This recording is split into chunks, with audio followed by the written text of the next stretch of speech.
బిర్యానీ తిందామా? నన్ను మాట్లాడమని నాకు మైక్ ఇచ్చారు. మైక్ నేనేమైనా ఇచ్చేదే మాట్లాడమనడానికి. ఎక్కువ మాట్లాడినా, తెలియకుండా పొరపాట్లు మాట్లాడినా ఎవరు నన్ను మన్నించండి. నేను బుడ్డే గాడిని, చిన్నపిల్లోడిని. అట్లేం ఉండదు. పొద్దున్నే లేసి స్క్రోల్ చేస్తారు. ఫస్ట్ ఆఫ్ ఆల్ ఇక్కడొచ్చిన అందరికీ థ్యాంక్ యూ. మొన్న నరేంద్ర గారు ఒక వీడియో తీశారు. నాకు చాలా చాలా హ్యాపీ అనిపించింది మా సినిమా గురించి అంత మాట్లాడడం. ఆయన పేరు నరేంద్ర కాదు, ఆయన నాగేంద్ర. నాగేంద్ర సారీ, అదే చెప్పాను కదా ఫస్టే మిస్టేక్స్ ఎంత అవుతాయని. చెప్పినా అలానే చెప్పాను కదా మిస్టేక్స్ నాగేంద్ర అవుతాయని. కుమార్ గారు. భయంతో కూడిన, శ్రద్ధతో కూడిన లోపల ఏదో. సో థ్యాంక్స్ చెప్పాలి అందరికీ, చాలామంది థ్యాంక్స్ చెప్పాలి. ముందుగా మా డైరెక్షన్ టీమ్కి థ్యాంక్స్ చెప్పాలి. ఎందుకంటే ఈ సినిమాలో ఏడీలు మా డాడీలా పనిచేశారు. పొద్దున్నే వచ్చి మమ్మల్ని లేపడాలు, మాకు డ్రెస్సులు వేయడాలు. మా విష్ణన్న కొట్టి కొట్టి మరి డ్రెస్ వేసేవాడు. నేను సెట్లో ఒక దగ్గర ఉండేవాడిని కాదు, తిరుగుతూ ఉండేవాడిని. పట్టుకొచ్చి మరి ప్యాంట్లు షర్ట్లు వేసేవాడు మా మమ్మీ వేసినట్టు. దెన్ మా మాస్టర్ జై అన్న, ఈ పెద్ద బాడీతో డ్యాన్స్ వేయడం కష్టం అన్నా అంటే, పర్లేదు తమ్ముడు నువ్వు వేయగలుగుతావు, నాకు ఆ ధైర్యాన్ని ఇచ్చాడు. థ్యాంక్ యూ అన్న. ఇంకా మన లోకి అన్న, నేను భయపడేవాడిని. అంటే ఫస్ట్ సినిమా కదా, ఇంతవరకు షార్ట్ ఫిల్మ్ చేశాను. యూట్యూబ్ అంటే ఏం కాదు, కామెంట్ పెట్టేస్తారు, డిలీట్ చేసుకోవచ్చు. కానీ సినిమా అలా కాదు, ఒకసారి బయటకు వచ్చిందంటే అనేస్తారు. ఆ భయం లోపల ఉండేది. నేను ఎప్పుడు భయపడుతున్నా లోకి అన్న వస్తాడు, ఇచ్చేసినావురా, కొట్టినావు అంతే, ఇక నువ్వు ఎక్కువ ఆలోచించొద్దు, అయిపోయింది. ఇక మా మహేష్ అన్న నేను మాట్లాడింది తక్కువ, కలిసింది తక్కువ. ఎందుకంటే పీపుల్ తక్కువ కలుస్తా, భయపడుతుంటారు కాబట్టి. కానీ కలిసిన ప్రతిసారి వస్తాడు, లాగేసినవరా సెకండ్ హాఫ్, లాగేసి. నేను సినిమా చూడలేదు, వీళ్ళు వస్తారు కొట్టామంటారు, మహేష్ అన్న వస్తాడు లాగేసామంటాడు.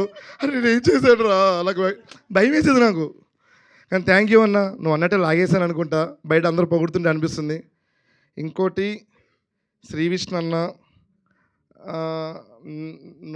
నేను చేసిన ఫస్ట్ సినిమా శ్రీవిష్ణు అన్నతోనే. బ్రోచేవారు ఎవరు అని ఒక సినిమా ఉంటుంది. ఆ సినిమాకి నేను అందరికీ ఆడిషన్ ఇస్తే గుంటూరుకు వచ్చేయమ్మ అన్నారు. అప్పుడు నేను ఇంటర్ సెకండ్ ఇయర్, నాకు ఏం తెలియదు, హాస్టల్లో ఉండేవాడిని. హాస్టల్లో చెప్పకుండా 2 బట్టలు బ్యాగ్లో సర్దుకొని పారిపోయా హాస్టల్ నుంచి. పారిపోయి ఆ సినిమాకి వెళ్ళి ఆ సెట్లో శ్రీవిష్ణు అన్న నాతో మిమిక్రీ చేయించుకొని మాట్లాడాడు చాలా వరకు. నాకు గుర్తుంది, దగ్గర ఫోటో కూడా ఉందన్నాను. ఇది నేను చెప్పాలనుకున్నా కానీ చెప్పలేదు. లాస్ట్ టైం కూడా మిమ్మల్ని కలిసా. అప్పుడు శ్రీవిష్ణు నాతో ఏం చెప్పాడంటే, నేను అన్న నాకు ఏదైనా సినిమాలు ఉంటే రిఫర్ చేయొచ్చు కదన్నా, ప్లీజ్ అన్న హెల్ప్ చేయొచ్చు కదంటే, ఎందుకు చేస్తారా, చేయనేను, నువ్వు సంపాదించుకో, అందరూ చేయాలని కామెడీ చేసుకుంటూ వెళ్ళాడు, మాట్లాడాడు. నేను అనుకున్నప్పుడు శ్రీవిష్ణు అంటే చాలా మంచి మాటలు చెప్పాడు. అప్పుడు నేను అనుకున్నా, ఏదో ఒక రోజు ఒక మంచిగా నీతో స్క్రీన్ షేర్ చేసుకుంటా, ఆ రోజు నేను నీతో కలిసి క్యారవాన్లో ఉంటానని అప్పుడు ఫిక్స్ అయ్యాను. అది ఇంకా జరగలేదు. కానీ ఇప్పుడు శ్రీవిష్ణు అన్న నా సినిమా గెస్ట్గా వచ్చాడు. నేను పోయినసారి సింగిల్ అనే సినిమాలో కూడా నాకు చిన్న క్యారెక్టర్ వచ్చింది. నేను శ్రీవిష్ణు అన్న కోసం నేను ఒప్పుకొని చేశాను.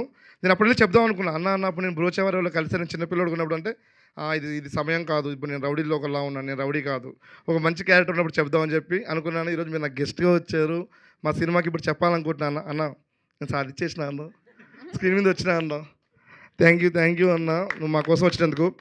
శ్రీవిష్ణు అన్న ఎలా అయిపోయాడు అంటే, ఇప్పుడు చిన్న సినిమాలకి ప్రమోట్ చేయడానికి ఆయన ఒక మెగాస్టార్ అయిపోయాడు. ఇప్పుడు ఏ చిన్న సినిమాకైనా సరే అన్న గెస్ట్గా ఉంటుండు. థ్యాంక్ యూ అన్నాను, టైం తీసుకొని మన చిన్న సినిమాలు ఎంకరేజ్ చేయడానికి. సారీ ఫస్ట్ ఆఫ్ ఆల్ మా చిన్న సినిమా కాదు, ఒక మంచి సినిమా. మనల్ని మంచి సినిమాలు ఎంకరేజ్ చేసినందుకు థ్యాంక్ యూ అన్న. అందరూ చెప్తున్నారు వాళ్ళ మమ్మీ డాడీ వాళ్ళంతా ప్రౌడ్గా ఫీల్ అయ్యారు, చాలా హ్యాపీగా ఉందని. నాకు చెప్పాలన్నది, కానీ మా మమ్మీ హోటల్లో పనిచేస్తుంది, కిచెన్లో. మా మమ్మీకి ఫోన్ చేసి, అమ్మ నాది దివానా అని ఒక సినిమా వచ్చిందమ్మా, నువ్వు వెళ్ళి చూడమ్మా, నాకు చాలా హ్యాపీగా ఉంటుందమ్మా అంటే, మా అమ్మ అన్న ఒక మాట, ఎలా ఒకరోజు పోయి జీతం పోద్ది, నువ్వు ఇస్తావా జీతం, రూపాయి ఇవ్వవు నువ్వు నాకు అంటుంది. కాదు మమ్మీ, నువ్వు హైదరాబాద్కి వస్తే సినిమా చూస్తావు మమ్మీ అంటే, సరేరా నాకు రోజుకి 800 ఇస్తా, 800 ఇస్తా వస్తా ఉంటుంది. సో మా మమ్మీలో అలాగే ఉంటుంది. తను కూడా రేపో మా పోతే సినిమా చూస్తుంది. దీన్ని అప్పుడు నేను కూడా వీళ్ళగా ఫీల్ అయ్యి ఆ ఎమోషన్ ఫీల్ అవ్వాలనుకుంటున్నాను. Thank you so much. నేను మాట్లాడలేకపోతున్నాను, ఎందుకంటే ఇది అలా కాదు, ఇది ఎలా చెప్పాలంటే, నాకు సింగిల్ పేరెంట్ మా మమ్మీ సింగిల్ పేరెంట్. అంటే ఇది సమయం కాదు, నేను ఎక్కువ మాట్లాడుతున్నాను అనుకోకండి, ఇది చెప్పాలి. ఎందుకంటే నాకు మళ్ళీ మైక్ దొరుకుతుందో లేదో నాకు తెలియదు. నాకు డాడీ లేడు, మా మమ్మీ సింగిల్ పేరెంట్. ఒక 3 years బ్యాక్ మా తమ్ముడు చనిపోయాడు. నా లైఫ్లో నాకు తెలిసింది ఇద్దరే, మా అమ్మ మా తమ్ముడు. నాకు ఇక చుట్టాలు కూడా ఎవరు తెలియదు. నా డ్రీమ్ ఎలా ఉంటుందంటే, నేను సినిమా తీస్తా, సక్సెస్ అవుతాను, నల్గొండలో పెద్ద థియేటర్ కడతా, ఆ థియేటర్ మా తమ్ముడు చూసుకుంటాడు, నేను సినిమాలు చేస్తా, ఇది నా డ్రీమ్. సడన్గా మా తమ్ముడు చనిపోగానే నా బ్రెయిన్ అంతా బ్లాక్ అయిపోయింది. అంటే ఇక్కడ ఫ్యూచర్ కనబడలేదు. ఇంకా అయిపోయింది. నేను అంటే వాడి అమ్మ దగ్గర ఉంటాడు, నేను హైదరాబాద్లో తిరుగుతుంటా నచ్చిన పని చేసుకుంటూ. ఇంక మమ్మీతో నేను ఒక్కనే ఉండాలి, ఇంకెవరు లేరు. ఒక చిన్న కుక్క పిల్ల ఉంది, దానికి ఏం మాటలు రావు, ఏం చేయదు.